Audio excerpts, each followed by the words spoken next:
Welcome to Boss Talk. My name is Jim Parker. This is my business partner, Carey Sobel. We help people sell businesses. In today's episode of Boss Talk, our title is Your Business Broker Greedy? And this may be a little misinterpretive of the title, but what we're really talking about here is co-brokering. And a lot of you may not know the concept of what co-brokering is, but it's essentially very similar to selling a piece of real estate, where typically a buying agent and a selling agent cooperate to sell a piece of property. Well, in business brokerage, we have the exact same thing, particularly here in the BBF, the Business Brokers of Florida. And we're proud members of the BBF. And we are the only state or regional association that co-brokes. And in fact, there is no national conglomerate that encourages co-brokering. Jim, you've been a three-time state chairman of the BBF, which is incredible. And you've been invited around the country to other organizations similar to the BBF that don't co-broke, specifically addressing the topic of co-brokering. And obviously, you think it's important as well as I do. In the state of Florida with the BBF, we've been co-broking for 40 years. What does that mean to you? I'm really excited. Business Brokers of Florida, BBF, we've been around for, I forget, like 30 years, but we were actually co-brokering for about 10 years prior to that. Okay. And, co-brokering is non-existent anywhere else in the country. It started here in Florida. And is that right? It started here in Florida, and there's no other association, nobody else around the country as far as an association or organization that co-brokes. And, there's a lot of associations, there's people in the associations that are pushing for the co-brokering, but they're getting a lot of pushback at the same time. Carey, I'm passionate about this topic. It's a major topic to me. I think co-brokering is so important when you're selling businesses. It's so good for us as brokers. It's so good for the sellers. It's so good for the buyers. And I think we should embrace the co-brokering. And I'm glad we're talking about this because I think it is a big issue for a business owner out there. If you're looking to sell your business, I think you should have that conversation with the brokers that you're interviewing and ask them, do you co-broke? Now, here in Florida, it's more prominent, but if you're selling your business out of state, there's, like we've been talking about, there's no association that pushes the co-brokering, but there are brokers that are willing to co-broke, and that's who you want to work with, is a broker, a business broker that is willing to co-broke. So with the topic being, is your business broker greedy? It obviously shows our card in what we believe in. But we can say we do deals ourselves where we don't co-broke, right? Sometimes we have a listing and we find a buyer and we put it together and we do the transaction. And for us as brokers, we get the full commission because commission is tied to this. But a lot of the times people don't want to co-broke because they don't want to share the commission, right? I would say that's the number one reason that business brokers do not co-broke is because they don't want to share a commission. Hence the title, Is Your Business Broker Greedy? At the end of the day, in the best interest of a business that you take to market for a seller, you give that business a better opportunity to sell when there are other people that can also find a buyer and bring it to the table for you. So why not co-broke? So Jim, talk to me about some of the reasons why, besides commission, business brokers don't want to co-broke. Well, one of the biggest things is that they feel like that they are losing control of the transaction. That if there's another broker involved, will they lose that control and it'll spin out? And it's just not true, Carey, at the end of the day. If you're co-brokering with somebody that knows what they're doing, and that's the key. When I'm all for co-brokering, and I'm telling business owners out there that are looking to sell their business, that should be one of the questions that you ask your business broker that you're interviewing. Do you co-broke? It is important, but at the end of the day, you've got to be co-brokering with somebody that's a business broker. You don't want to be co-brokering with a residential real estate agent or even a commercial real estate agent. You want to co-broke with somebody else that's a business broker that has the knowledge of selling businesses. I mean, here in Florida, Carey, every year for, going back, I've been looking at the numbers for about 10 years now, and it's anywhere from 33 to 37% every year of the transactions done are co-broked between two different companies. So think about a little bit more than a third of the transactions that happen here in the state of Florida are co-broked between two different brokers from two different companies. And that's a huge number. And you look at that too, the state of Florida, you want to know if co-brokering works or not? State of Florida sells more businesses than anybody else in the country. We sell an extraordinary amount of businesses. A few years ago, I went up to an association up north, and I talked about co-brokering. At that time, I went and looked into one of the sold databases. I don't want to mention it now, but it's a national sold database. Now, Business Brokers of Florida, we have our own sold database where all the agents that belong to the BBF feed that database with businesses they sold. And I looked at this national database that is used from business brokers all over the country, and I only went back 10 years, but like 60% of all businesses that had sold in that national database had come from Florida. I mean, that's a huge number. I mean, one state out of 50 states Yeah. took up 60% of the sold transactions. We sell an enormous amount of businesses in Florida. If you want to know if co-brokering works or not, it comes down to the numbers. That takes the subjectivity out of it. That Yes. is black and white objective, right? Yep. Yeah, I mean, that's very interesting to me. I didn't know that 1/3 of them were co-broked from different organizations, but does that number increase a little bit when it's not from different companies? A little bit, but we don't really track that. The Business Yeah. Brokers of Florida doesn't really track that number as much. Really, really interesting concept. And I mean, one thing that we have at the BBF is a multiple listing service, very much like a real estate multiple listing service or MLS. And, it's just exposure of an opportunity for sale to other people. To me, that is like the number one thing that gives us an advantage over other organizations or other cooperatives that aren't co-broking. Or brokers in the state of Florida that are not BBF members. Right. I mean, like we have our own, we have a database of buyers. We have Boss Group has a huge database of buyers, and obviously when we bring a business to the market, we're tapping into that database. We have access to private equity groups. I mean, we have all these different ways to do it, and we're talking. But the two things that people that are not members of the BBF and people that are doing work outside of the state of Florida that do not co-broke, two things that they're missing. One is that MLS system that you're talking about. So we list a business for sale and we put it in the Business Brokers of Florida MLS system. It's not the real estate MLS system, it's the BBF MLS system. And it's put in there and it's not open to the general public. I mean, the general public can go on that website, but there's certain information that the general public cannot see. But other brokers, they have a username and a login, they can log in and they can see a little bit more information. So now, if you take your business to the market with a business broker that belongs to the BBF, not only do you have access to that broker's entire database, but now you have your business is being put in front of 800 other BBF members around the state of Florida that they have buyers that might be interested in the business. So that's why we're able to sell such an enormous amount of businesses in the state of Florida versus the rest of the country. It's a no-brainer. Yeah. So, question, I think you know the answer to this. How many known business brokers are there in the country? It's nobody really knows, but it's estimated to be about 10,000. 10,000, that's the number I thought you were going to give me. There's 2.1 million residential realtors out there. In the United States? I think it was like 2 years ago that I read the statistic. Yeah. I think in the past 2 years it probably knocked off quite a few of them. 10,000 versus 2.1, that's a huge difference. And for us, it's like we can beat it. It gives us more more power by leveraging a multiple listing service. One of the reasons why residential realtors can have a number like that, obviously there's more homes to sell than businesses, but that MLS is so powerful. That is their tool. Yep. So if you're an independent business broker, I challenge you, how are you doing the best job for your sellers if you are not giving it the maximum exposure that it could? I think that every organization in the country of groups of business brokers should have a multiple listing service. In a perfect world, if we really wanted to increase commerce and we really wanted to encourage more business ownership changing hands, there should be a multiple listing service nationwide for business brokers. Or even international. Why wouldn't we have that? Carey, I don't want to leave the audience hanging because I said there was two things that they're missing if you're not co-broking. One is that BBF MLS system. Yeah. And the second one is because we do co-broke, I'm talking and you're talking to other brokers constantly. They're inquiring about a business that I have for sale, or I'm inquiring about a business that they have for sale on behalf of our buyers.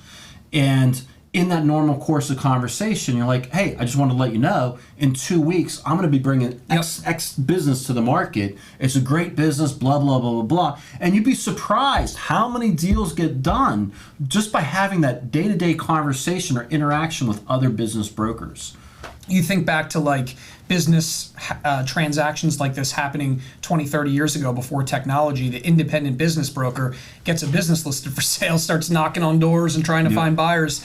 It kind of is archaic to not utilize, something like this. And then you build the relationships like you talked about. And, there's certain brokers in the BBF that I've done a lot of deals with, or ones that I have a great deal of respect for, where I know they have a great buyer pool or a database like we do. And I'll pick up the phone and say, hey, blank, blank, for blank, blank. Exactly. I just listed one of these. I saw that you sold one. I saw that you sold one previously because I have access to that. Yeah, and then you say, do you have any buyers right now that are looking for it? And I've gotten deals done just from that one phone call. And it's not, I'll make this clear too, it's not just here in Florida. Like when we list businesses for sale outside the state of Florida, we're willing to co-broke with business brokers outside the state of Florida as well. That's an important concept, so when I list a business outside the state of Florida, I know a lot of brokers around the country because we also belong to another association called the International Business Brokers Association. We belong to the M&A Source. We go to the conferences, we interact. We know a lot of people around the country. And when I list a business out of state, I'm contacting brokers in the local market that I know, and I'm also contacting brokers that I don't know and say, hey, I just want to let you know, I've got this type of business for sale. Do you have any buyers that might be interested in that business? So, if you're listening as a business owner out there and you're not located in the state of Florida, co-brokering still can happen. It does happen, and that should be something, again, you should be asking your business broker, are you willing to co-broke? Now, again, I do want to say this. I already said it once, but I'm going to say it again.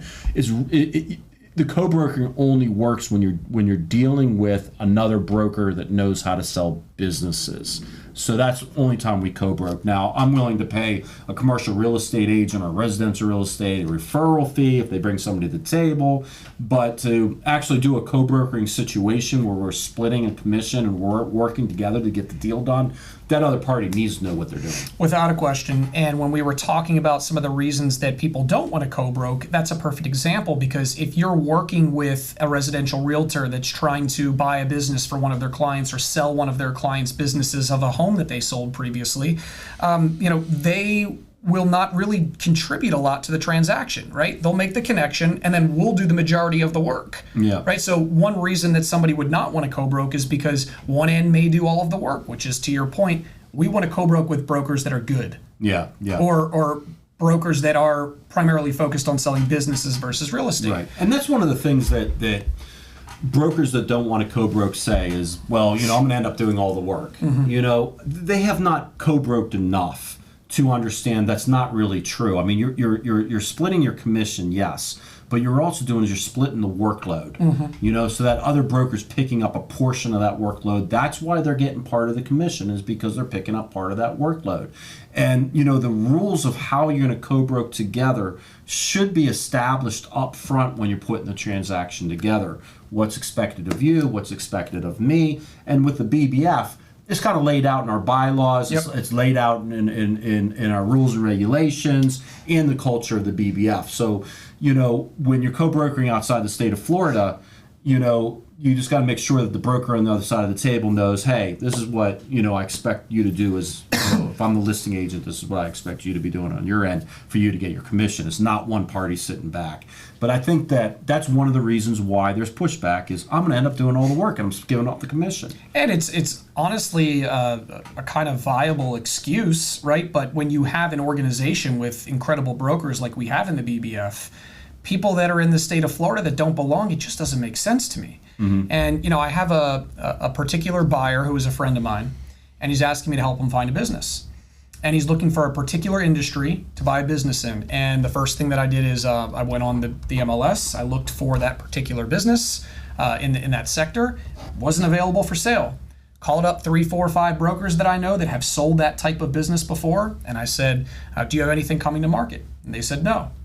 So I start doing a search online to find this particular type of business because he didn't care about buying in the state of Florida. Mm-hmm. He wants to be in the Southeast. So I called Georgia, I called Texas, I called somewhere else. I don't even remember, one of the Carolinas.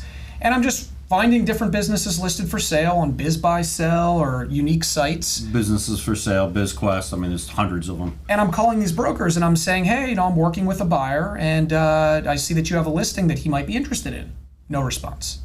Well, I keep hammering that person that's advertising that business for sale. Still no response. Emails, calls. Finally, I responded and I said, I'm not interested in co-broking. I'm not looking for a commission to be split from you. Immediately got a response back, and now the person that I'm helping shop to find that business is looking to purchase that business. He's going to compensate me for helping him out to help out with the buy side. But it was like that.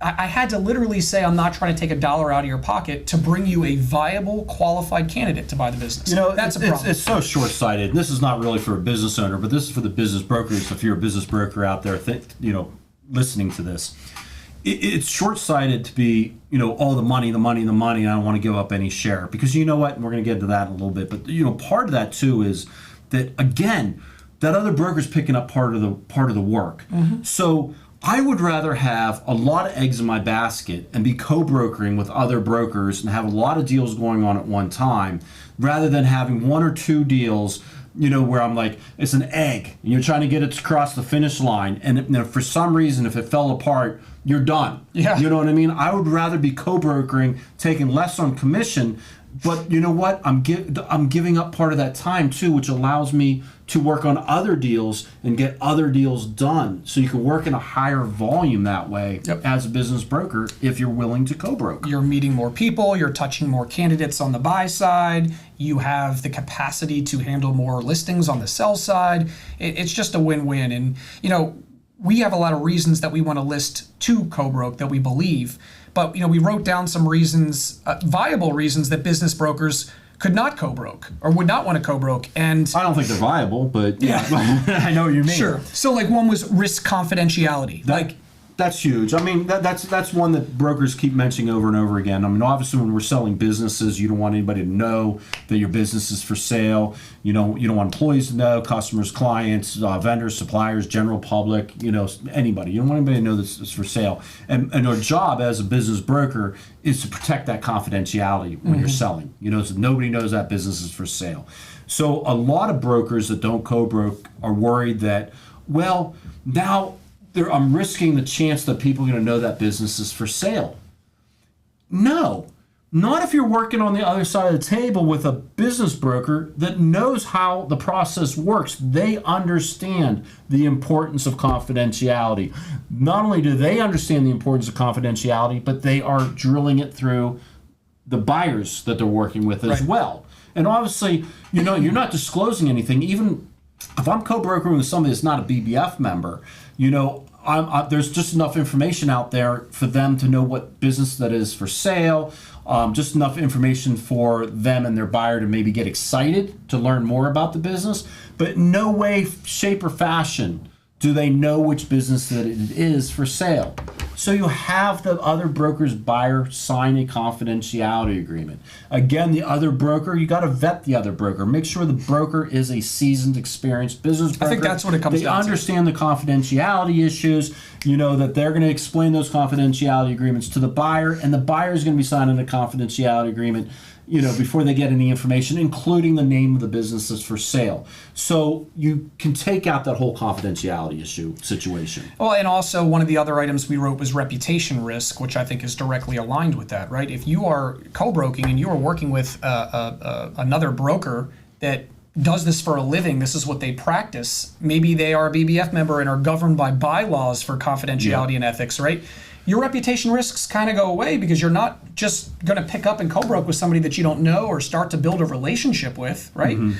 And then we talked about complexity and communication. Wait, real quick on the reputation. I think your reputation, if you're worried about your reputation because there's another broker involved, I think you should be questioning about your reputation and your relationship with your seller to begin with. Good point. Because if there is a problem on the other side, and it's typically not confidentiality, but something happens in a small, whatever it is, if you have a good relationship with your seller and you're seasoned and you know what you're doing, it's apparent that it's the other broker. Sure. And you can still get the deal done, and it's not a problem, but the reflection's more on the other broker and not on you. Mm-hmm. You've got a really fragile reputation if that's what you're worried about. Yep.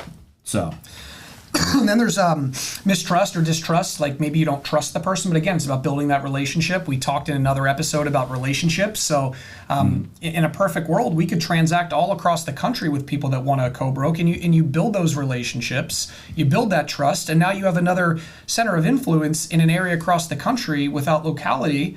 And you can start doing more deals. Right. It opens it up to other people. So let's talk about reasons to co-broke. I just want to sum up real quick, Carey. I want to sum up all the reasons why brokers say that they don't want to co-broke. And, we covered key ones. And the ones I hear most often when I'm talking to brokers out of state, those are the ones I hear. And there's other ones as well. We could just keep going on and on with the list. But you know what? At the end of the day, the reason why a broker does not want to co-broke is because they're greedy, because they don't want to split their commission. That's all it boils down to, is that they don't want to split the commission. And I think that's a good segment into saying, why should you co-broke? Yep, and I'll second exactly what you said. Yeah. And, we said this was going to be a fairly controversial topic, at least to business. I'm going to get a lot of hate mail from my friends across the country. But I think it's a phenomenal way to explain to sellers why, one, working with Boss Group or working with a business broker of Florida, if you're selling a Florida business, or just a broker that's opening to co-broking,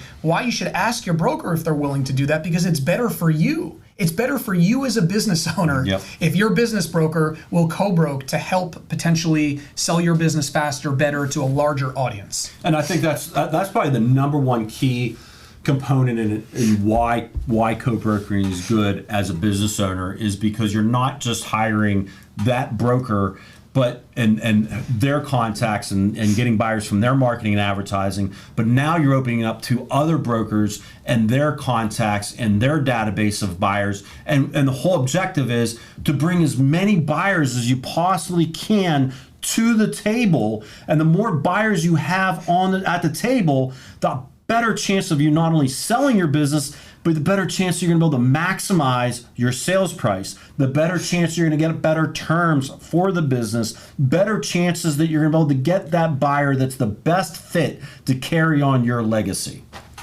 So, Jim, we've said increased marketing power. Yep. We've said a bigger buyer pool. Mm-hmm. We've said a potential faster sale process. We've said a potential higher sale price. Why are we even debating this? I don't know. And going back, you look at the numbers. Yeah. That's all you have to do is look at the numbers. Yeah. You see that Florida, that embraces co-brokering, and I would say, and I don't have a real number, my gut is that 80% of the business brokers in the state of Florida are BBF members. And you look at the amount of businesses that are sold in the state of Florida versus the rest of the country. National database, and 60% of those businesses in that national database came from the state of Florida.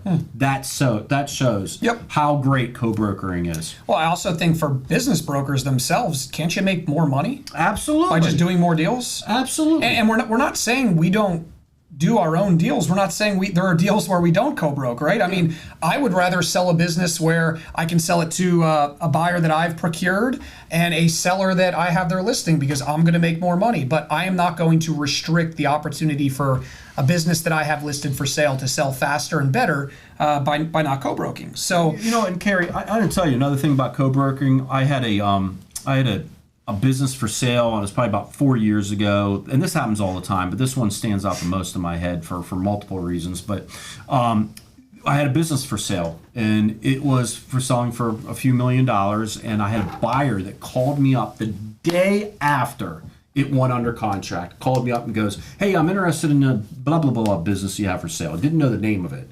obviously. And I'm like, oh. And I started talking to the buyer, and I told the buyer, "Hey, the business is under contract. It just went under contract yesterday." The buyer was so disappointed. We ended up started talking and chatting. This buyer was a fantastic buyer, great buyer, had the funds, had the experience, was motivated, great guy, good personality. I was like, this is a great buyer. And you know what? I ended up looking for a business for him that he would not have found on his own, because it was just a little bit outside of what he was looking for. Mm-hmm. But I found a business, and I presented it to him, and I said, "Hey, you might want to take a look at this. I know it's not exactly what you're looking for, but it looks like a really good business." And so we went down that road with it, signed a confidentiality agreement, got more information on the business. And he called me back and goes, you know what? I love this business. I absolutely loved it. I never thought about that type of a business before. So that buyer would have never thought about, would have came across that business if it wasn't for the conversation me and him were having. He wouldn't have found it on his own. Did you sell it to him? So it helped. Yeah, absolutely. We went under contract, and we ended up selling it, and it helped the other broker. It helped the seller. Yep. Because that deal would not have happened because the buyer wouldn't have been looking for that type of business. So another thing about co-brokering is that sometimes it's personality, and we had our episode before this episode last week was on relationships, and sometimes. A buyer might be a great buyer, but they're not good for a certain broker. Or a seller is a good seller and they got a great business, but they're not good for a certain broker because of personalities. I've done deals that were co-broked where I'm looking across the table and I'm like, this is so weird, but my relationship with my seller and our personalities are like right on, like we're good. And I look across the table and I say, the other broker and their buyer or seller, they're right on. They got a great mesh. But I'm like, I don't know if I would really have that same mesh with that buyer. And I don't think that the other broker would have the same mesh with that seller. And it comes down to that building trust and building that relationship with your own buyer and seller where they trust you, you trust them, and you're kind of a team trying to put a transaction together, and across the table you got that same dynamic going on with that other party that I sometimes question. Would have that particular deal gotten done if the broker, me or the other broker, was handling that buyer or that seller directly because those relationships play in it? Yep. I think it actually makes us better business brokers overall by co-broking because we learn from situations like you just explained. I'm sure you learn different tactics from other brokers that they may incorporate into their practice, right? So we are getting better in our trade as business brokers by co-brokering. Sellers are getting more for their money by having a bigger buyer pool, and buyers are getting more from their money from having more opportunities. So all around, everybody's getting better by co-brokering. You look at, I don't know, you might be a little bit too young for this, but grunge music came out of Seattle. You know what I mean? If you remember back in the day in the 90s, all that grunge music came out from Seattle. Seattle was like the hot spot for it. I always say that Florida is the hot spot of business brokerage. I mean, it seems like everything comes out of Florida. And I'm gonna do a shout out to Andy Cagnetta, a good friend of mine, owner of Transworld. Transworld started here in Florida. It's one of the largest business broker franchises in the country. Murphy Business Brokers, another strong franchise organization, came out of Florida. Peer Comps, a national sold database used by most national banks, came out of here in Florida. The list could go on and on.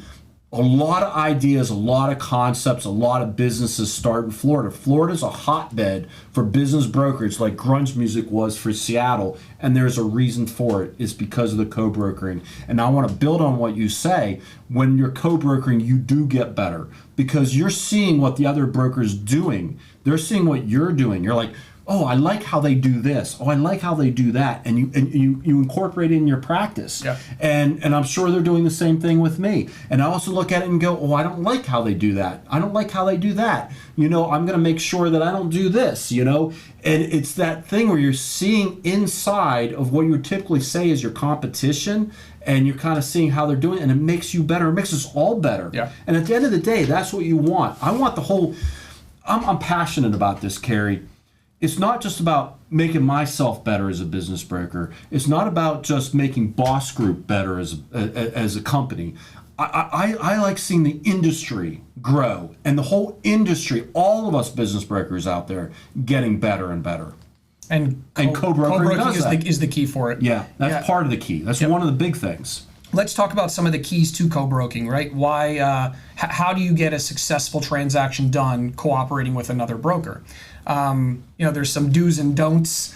Obviously, we both know it. When a commercial real estate agent, or especially a real estate agent, calls me up and tries to co-broke, I don't get excited about it. I won't turn my cheek, but I definitely don't get as excited. But one of the keys is working with an experienced, knowledge person across the table that practices business brokerage is one of the keys. That's important. It can't be a residential real estate agent. It can't be a commercial, real estate agent. It can't be anything else. It's got to be a business broker that's experienced, that's seasoned, that knows what they're doing. And if it is, that person is going to hopefully pick up half of the workload. They're going to bring new strategies to the table. And at the end of the day, 2 heads are better than one. Right. You run into a problem, you run into a hurdle or an obstacle. You got 2 heads that are working to get through that obstacle, which is always great. So I think it's important to establish a relationship with the agent that you're co-broking with and understand that you're not working against each other. You're both working together to get the deal done, right? It may not always be a 50-50 split in a level of effort, but it's I'll scratch your back, you scratch mine. I was working with another business broker on a transaction, and I believe his wife or somebody in his family got very sick during the transaction. Well, I ended up doing about 90% of the deal, other than him procuring the buyer for a business that I had listed for sale. I did about 90% of the transaction. But I know that broker. I respect that broker. I've done deals with them before, and I was happy to do it. And it was a special situation because of medical issues. Yep. I think that's really important too, because over the years, I've co-broked with a lot of brokers, and you've co-broked with a lot of brokers, and there are brokers out there that co-broke, and they look at it as it is me against you. We are going to go head to head. It's constant every time. It's a fight. It's like, who can get the better of the other one? And I think that that's the wrong approach. Now, obviously, if I'm working with a seller, I'm trying to maximize how much my seller is going to get, from a sales price. And I understand that what they're trying to do is they're trying to maximize, the least for their buyer. The buyer's going to pay. And we do have a little bit of that conflict, but it's more about us working together to get the deal done and not us going against each other. And I think that when I see brokers enter a co-brokering situation that are very it's constantly trying to get one over in the other broker, that's not the mentality that you should have. It's the opposite. It's not, yeah. It's about talking things through, working things through to get the best result and to get the transaction done, and get the transaction done in a way that all parties feel good about it. And even when there's a non-co-brokering situation going on, we are not selling a used car where that buyer is buying a used car, they're driving off the lot, and the deal's done. When a buyer goes under contract with a business and a seller goes under contract to sell their business, we have a long closing process. And the deal range that we work in, it's usually 90 days. And there's a lot of work that needs to be done on both sides of the aisle to get that deal done. There's going to be a lot of things that are going to come up, and we're going to have to work through this. There's a lot going on. And you know what? If both parties do not feel good about the transaction at the time of signing the LOI or the asset purchase agreement, there's no way it's going to get done at the closing table anyways. Everybody's got to feel good day one of going under contract, or we're not going to get to the closing table. Well, and if a buyer is working with their agent, a seller is working with their agent, they're both getting coaching, right? They're both getting advisory and how to get the transaction complete. The 2 heads better than one. But I would ask the question to you: if there is a seller working with their agent, and then a buyer procures a buyer and brings that buyer to the table, is the selling agent the quarterback for the transaction? Yeah, so it's the listing agent is the one that controls the transaction. And that's actually written in our rules and regulations of the Business Brokers of Florida. And I think it is important, even if when we co-broke outside of the state of Florida with other brokers, that the other broker realizes that if the broker that has a listing controls the transaction. And what I mean by that is that they control, what the confidentiality agreement that the buyer is going to sign, what that confidentiality agreement looks like. And through the whole process, they're the ones saying, hey, these are the things that I would require from my buyer. I'm going to require these same things from your buyer. And so that other broker that's working with the buyer, the selling broker, needs to adapt to the listing agent and use their, confidentiality agreement, follow their process, show how the listing agent wants the business to be shown, whether it's going to be an in-person meeting first or a phone call at first, how how the interaction is going to happen between all parties. It's the listing agent. This should be the one that is dictating kind of how that process goes, and has worked really well here in the state of Florida with the business brokers of Florida. And it actually says in our rules and regulations that the listing agent does control how the transaction takes place. I appreciate the finite aspect of that, because I thought that's what it was, but I actually didn't know it was in our bylaws. It's just kind of culture. You know it more from the culture. It's not in our bylaws, but it's in our rules and regulations. Awesome. But you knew it because of the culture of the BBF. Oh yeah. But so now when we talk about like a really good tip for brokers out there for co-broking, I think it's really important to say that qualification of your candidates is critical. Your reputation is paramount in this industry, and if you're a business broker that's consistently bringing buyers to the table that are not qualified, or buyers to the table that are just kicking the can and they're never going to get a contract done or a deal done, it demotes yourself as a reputation of somebody I wouldn't want to transact or co-broke with. So, at Boss Group, we do a great job qualifying sellers, qualifying buyers, and it takes a lot for me to work with a buyer because there's so many of them out there, and we have this little buyers are liars, and there's tire kickers out there. So if I'm working with a buyer, which I think is a harder process, I am really making sure that when I bring that buyer to especially another broker that has a listing to co-broke, that I've qualified that buyer and I said, this is somebody that I would want to purchase one of my listings or one of my sellers' businesses. So I'm now teeing you up with this buyer with their personal financial statement, with their experience, with their driver's license, and everything packaged together, and saying, this buyer is a great potential buyer. I would like to present it to you for your listing. So do your qualification when you're working with your buyers, especially when you're co-broking with other agents. Yep. So I'd like to sum it up today, if it's okay, Carey. Please do. If you're looking to sell your business, whether you're in the state of Florida or if you're looking to sell your business outside of the state of Florida, me and Carey would love to talk to you. But if you are talking to a broker other than Carey and I about selling your business, ask them, are they willing to co-broke with another business broker? At the end of the day, it's very, very simple.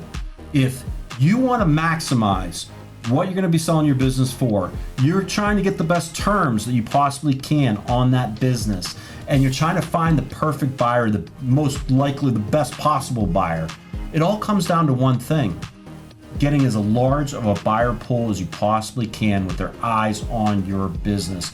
In order to do that, co-brokering plays a large part in that.